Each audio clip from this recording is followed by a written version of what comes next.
nasa Israel ang Foreign Secretary nito, nandito naman ngayon sa Pilipinas. Bumibisita dito sa Maynila si UK Minister of State for Defense Baroness Annabel Goldie para paigtingin ang bilateral relations, defense relations ng dalawang bansa. Magandang gabi. Good evening. Good evening. Minister Goldie, thank you very much for being with us tonight on the show. Well, let's begin with this. First, let's talk about the Philippines. Our country, we have this territorial row, of course, this dispute with China. And the UK has stepped up maritime engagement with our Navy and our Coast Guard, and also increased presence in the Indo-Pacific region. Can you tell us why this is so important to you? Well, we share the same values as the Philippines, and the United Kingdom and the Philippines are aligned in wanting to stand up for international law, wanting to have the United Nations Convention on the Law of the Sea both respected and implemented. And you refer to the particular cooperation between the United Kingdom and the Philippines in relation to naval matters, but it's across a wider spectrum of activity. We're engaging in diplomatic activity, commercial activity, we're looking at where we can provide training, and I've been exploring in my visit here opportunities that may assist the United Kingdom in being able to further support the Philippines. We're very aware that our good friends, the United States, Australia, Canada, Japan, are also helping, and we think part of the strength which the Philippines can demonstrate to the rest of the world is that they have friends, that they are not alone, and the United Kingdom is shoulder to shoulder in our friendship with the Philippines. Shoulder to shoulder. How else can we demonstrate that, ma'am? So we have the military exercises, Sama-Sama, for example. You've met with the Navy and the Coast Guard, or are about to meet with them. What else do we see on the horizon? Well, I have met with your Coast Guards, and they are a very impressive group of people. I've met with your Navy. I've also had a conversation with your Defense Secretary and your Undersecretary, Lorenzo. And we've had a really interesting opportunity to look at what more we can do. We've identified areas where within the United Kingdom we have expertise, we have experience that will be helpful to the Philippines, and we're offering to make that available. I think it's important to emphasize that when a wrong is done, it's important that people do not feel isolated. We want the Philippines to feel supported, and that's part of my visit here. I'm the first British Defence Minister here to visit the Philippines for, we think, about 40 years. It's my honour to be asked to do that. It's been a huge personal pleasure to be in the Philippines, but that's all part of reflecting the close relationship which we have. It's part of reaffirming to the broader world that the Philippines has many friends, of whom the United Kingdom is one, and we want to play our part in supporting your country in the challenges which confront it, and there are various ways in which we can do that. You're going to have two warships here, the HMS Spey, is it the Spey, the Tamar? The Spey and the Tamar. Tamar. Yeah. All right. In the region. Where exactly in the region, and how is that going to help? Well, they have been in the region now permanently based since the end of the carrier strike group. And I think important to tell you and your viewers is we are currently working on the next carrier strike group, which will be in 2025. And I've been engaging with important and senior members of your Philippine defence cohort to discuss how we might shape that so that the Philippines has a presence.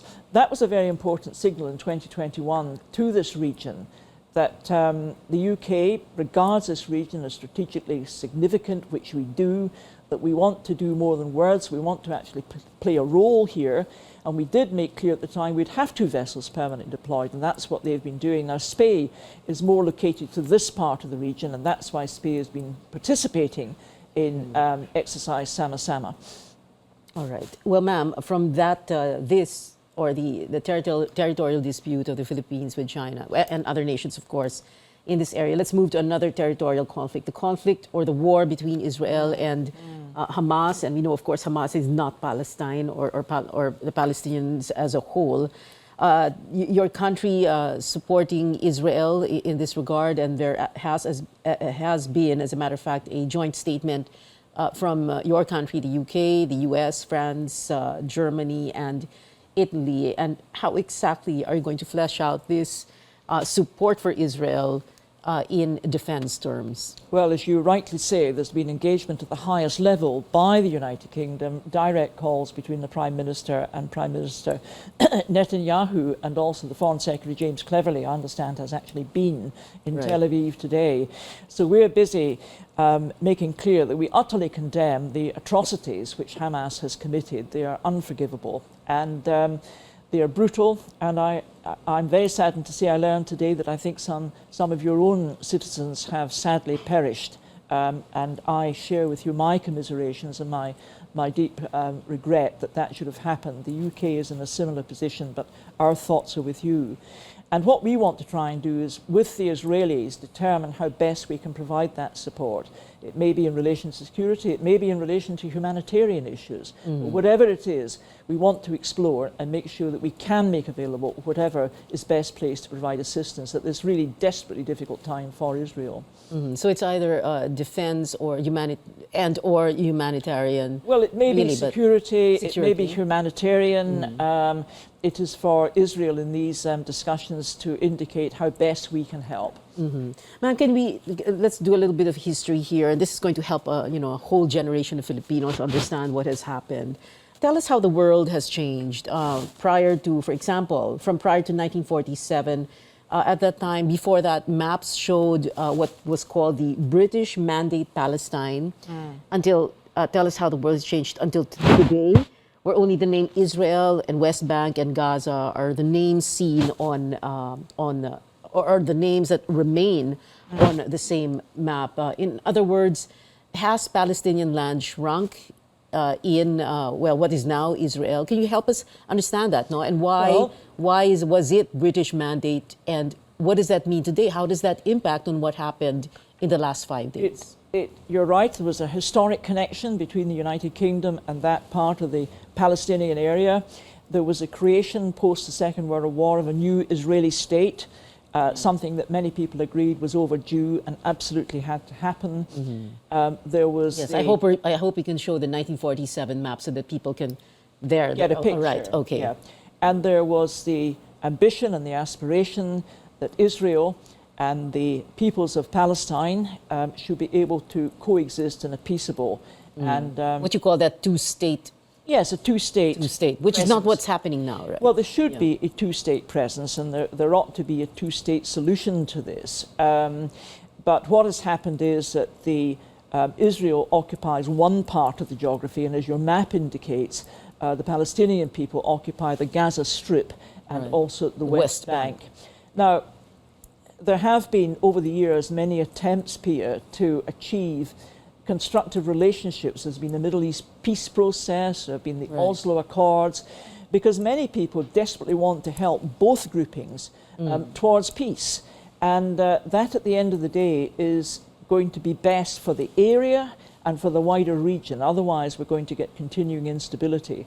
I hope the peace process is not dead. I hope the peace process can continue, I think, with mutual desire on both sides. And we must remember that Hamas, it does not represent the people of Palestine. The people of Palestine are peaceable people who want to just get on with their lives. And there was, as a matter of fact, the Palestinian Liberation Organization, the Palestinian Authority. Yes, it is confusing, but we should not confuse any of these with Hamas. Hamas is a terrorist organization, and that is why in the United Kingdom we use a word, we have proscribed it. That means we have absolutely named it. Yeah, we've named it as being completely unacceptable, and that means labeled terrorists, not as they claim freedom fighters. Yes, for they're the UK terrorists. and many other countries they're terrorists. in the West. They are terrorists. It's quite clear from their recent actings that they're absolutely indifferent to international law. They have not hesitated to inflict appalling suffering on civilians. They've not hesitated to kill civilians. Some of the footage that I've seen in the UK, and no doubt you've been sharing over here in the Philippines, has been utterly gut-wrenching. It's been awful. And so Hamas is a terrorist organization and has to be identified and recognized as such. But we also have to understand there are other peace-loving Palestinians who just want to be left to get on with their lives. And that's where the peace process is vital. And I very much hope that with good accord on both sides, that peace process can make progress. Yes. Well, there are other groups, if I'm not mistaken, the Palestinian National Initiative, groups that are not aligned with Hamas, for example. Yes, right? there are. And one of the difficulties is that Hamas has managed to amass to it, as evident by the recent brutality of these appalling attacks, munitions, weapons, vehicles, and the question therefore is, how did they acquire all this? And the speculation is that there may be other authors of instability in the region. But I think what we have to focus on now is trying to assist Israel in restoring where Israel was before this brutality began, and then use that as a foundation for ensuring that both Israel and the Palestinian people, legitimately represented, not represented by Hamas, we do not represent them at all, but legitimately represented, can get round the table and in a constructive and mutually respectful way discuss how they go forward with peace, because peace is the only way that both of these groupings will benefit. Right, peace is the only way, of course. When you say to, you're talking about them living together as two separate, distinct, equal states. So we're talking about a map that will look like it was, or it should have been in 1947, 1948. Something like that, and not what it is like today. Well, it's not for me. Or it's not. It's or that's a little bit complicated to talk about now. Preempt what Israel and the Palestinian representatives may discuss and decide. It would be very wrong and presumptuous of me to do that.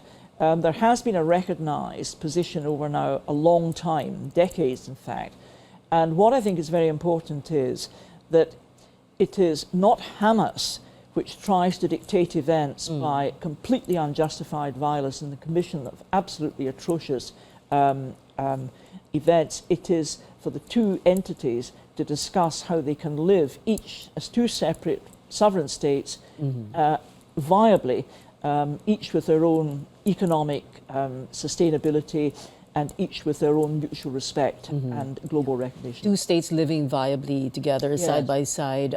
Can you tell us what the United Kingdom thinks of how, because there have been some complaints about how Israel has treated Palestinians, for example?